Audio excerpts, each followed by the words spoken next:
Welcome back, class, to MUS 222, the History and Sociology of Rock Music. Today we are in Module 7 and we will be looking at folk and protest music of the 1960s. So make sure you have your notes ready to go and let's get started. Just after the turn of the 20th century, there was a growing interest in traditional American folk music. Folk music was becoming popular as a tool for political organizations and labor unions to rally support and foster solidarity among its members. Because many folk songs were protest songs against big business and government policies, they were often used by socialist groups and the Communist Party. By the 1920s, conservatives began to speak of a left-wing folk song conspiracy. This association between folk music, social activism, and liberal politics endured well into the 1960s. Folk music is really British-derived and brought into the Appalachian region where it was passed down by oral tradition. Folk music is defined by its use of acoustic instruments, and acoustic instruments means instruments that are not plugged in or use electricity to produce the sound. And some of these are going to be guitar, banjo, the mandolin, the fiddle. In 1933, musicologists began making trips through the backwoods of the South with a portable recording device to find and preserve folk music. Woody Guthrie emerged in the 1930s, becoming one of the most important early folk singers. He came from a hard life. He grew up very poor, his sister was killed in an explosion, and his mother was committed to an insane asylum. And he began to crusade to help band the common folk together, fighting for their rights. Guthrie's songs included pro-union songs, anti-Hitler songs, and songs about migrant workers and common people. He also developed a unique talking blues style of half singing and half speaking the lyrics. The song you're probably all familiar with is This Land Is Your Land, and of course this is from Woody Guthrie. So pause the video right here and take a second and listen to a little bit of it.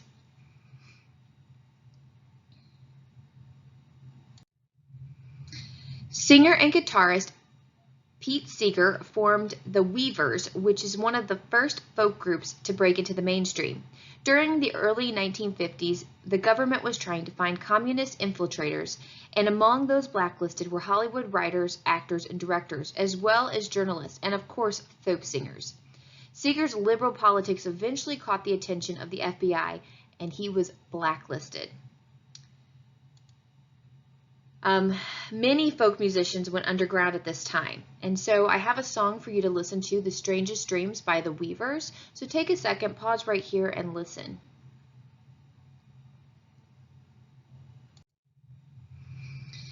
But it was in 1958 a folk revival came about with Tom Dooley, and this was released by the Kingston Trio and became a #1 hit. Pause here and take a little listen. I will tell you, this one is pretty catchy song, and whenever I hear it, I can't get it out of my brain.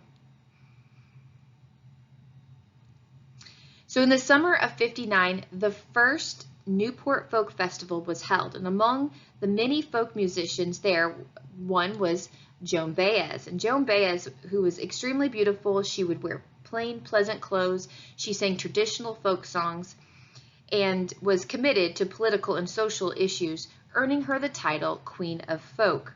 Because she stayed true to traditional folk songs, she didn't have any commercial success until about 1971 with The Night They Drove Old Dixie Down. Pause right here and take a listen to that song. In 1961, Peter, Paul, and Mary made their debut performance at New York's Bitter End, becoming the most popular folk group of the 1960s. Like Baez, they were involved with the social issues of their songs. One of the most successful protest songs was Bob Dylan's Blowin' in the Wind, which was covered by Peter, Paul, and Mary. Take a second, pause right here, and listen to their version of Blowing in the Wind. You can also take a listen to Bob Dylan's by just searching it on YouTube, and you can hear the difference between the two. Coffee houses, cafes, and small clubs all over the country began to hire folk performers. The most important of these was in New York's Greenwich Village. Folk singers often took part in impromptu hootenannies, clubs and coffee houses with open mic policies, and basket houses venues. And this is where they were basically paid in tips. So what would happen is they would get up there and sing, and a basket would go around and people would put money in the basket, and that's how they were paid.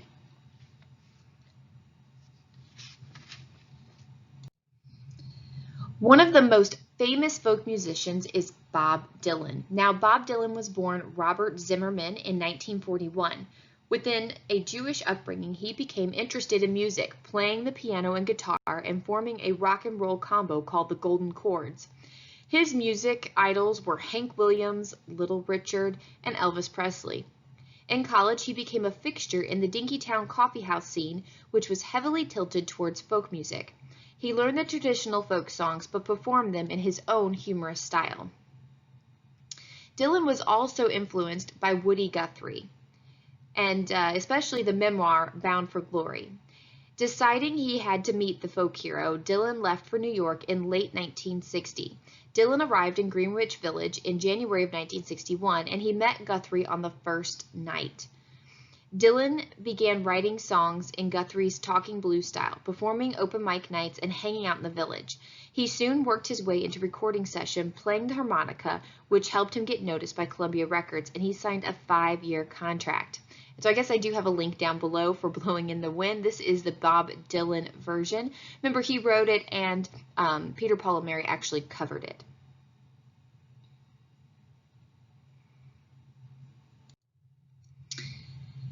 Dylan's first album, called Bob Dylan, sold poorly, and he began composing new songs pretty quickly. He kept notebooks writing songs of topical interest, social commentaries, protest songs, love songs. The death of Emmett Till described the gruesome murder of a 14-year-old black boy in Mississippi. His second album, The Free Willin' Bob Dylan, consisted almost entirely of his new original material, including his first great anthem, Blowin' in the Wind. More topical protest songs filled Dylan's third album. His third album is called The Times They Are A-Changing, which helped solidify his leadership in the folk community. The title track was a rallying call to action that cleverly addressed different segments of society with each verse.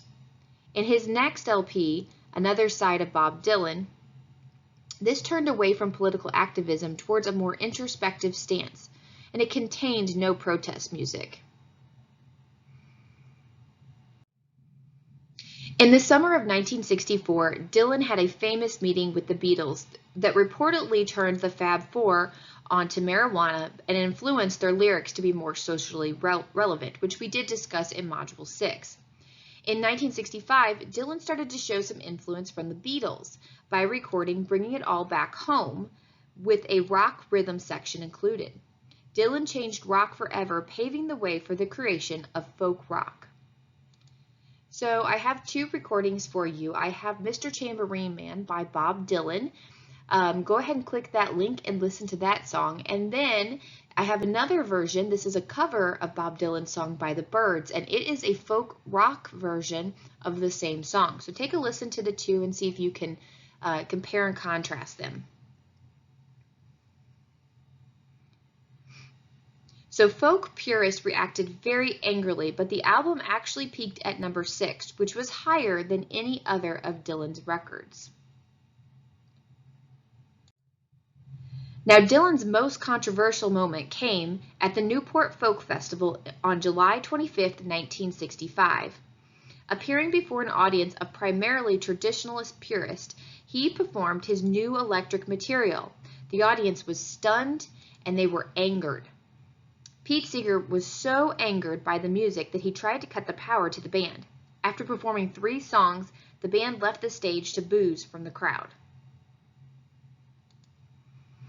So, take a second here and think, why do you think people were so angered by the use of electric instruments?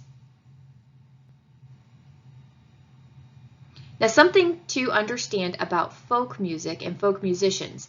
They didn't look at themselves as someone just trying to entertain you. They didn't look at themselves as someone that was just trying to make money. They actually looked at themselves as somebody that had a message, that they had something important to talk about.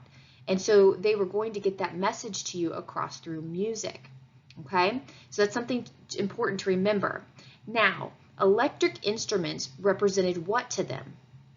Well, it represented rock and roll. It represented, I want to hold your hand. It represented silliness, nothing important to say. Okay? And so the minute he introduced electric instruments, it took folk music from being important to being not important. At least that's how they took it at the time. Of course, over time, eventually, a lot of other folk musicians started adding in electric instruments. But at that very point, right there on July 25th, 1965, the people that were traditional folkies, people that thought that what they were saying was super important and that they had a message for the world, they were angered by this, absolutely angered by this. And so that is why they booed him off the stage.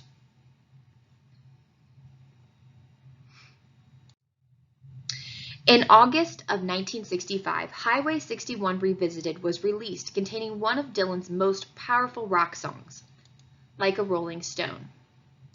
On the surface, the song is about a privileged girl who falls on hard times, but it has also been interpreted to be a commentary on America's own state of turmoil and a response to his critics.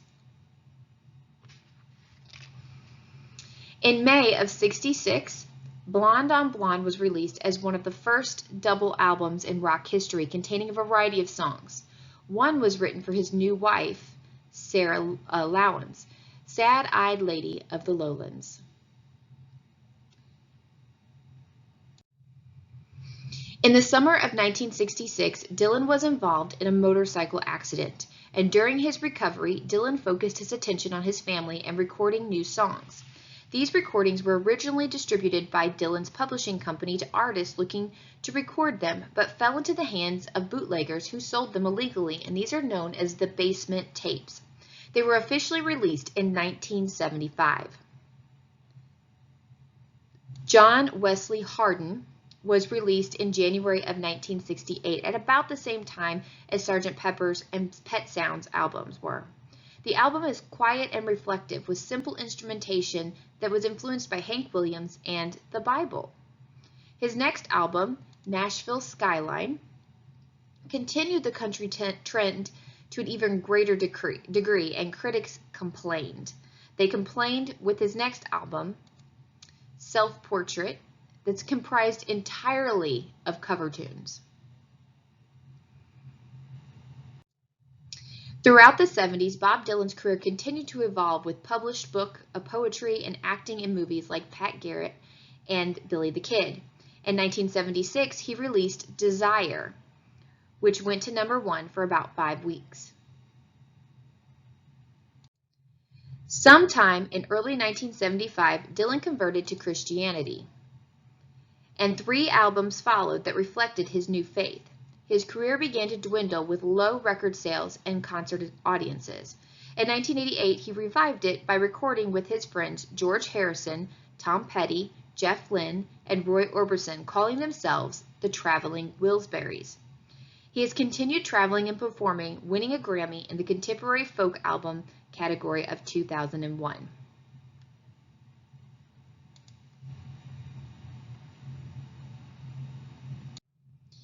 The 1960s brought us a new genre of music called folk rock music, and what this does is it combines folk music with rock elements like the electric guitar and drums. Examples of this can be found in Turn, Turn, Turn by the Byrds or California Dreamin' by the Mamas and the Papas.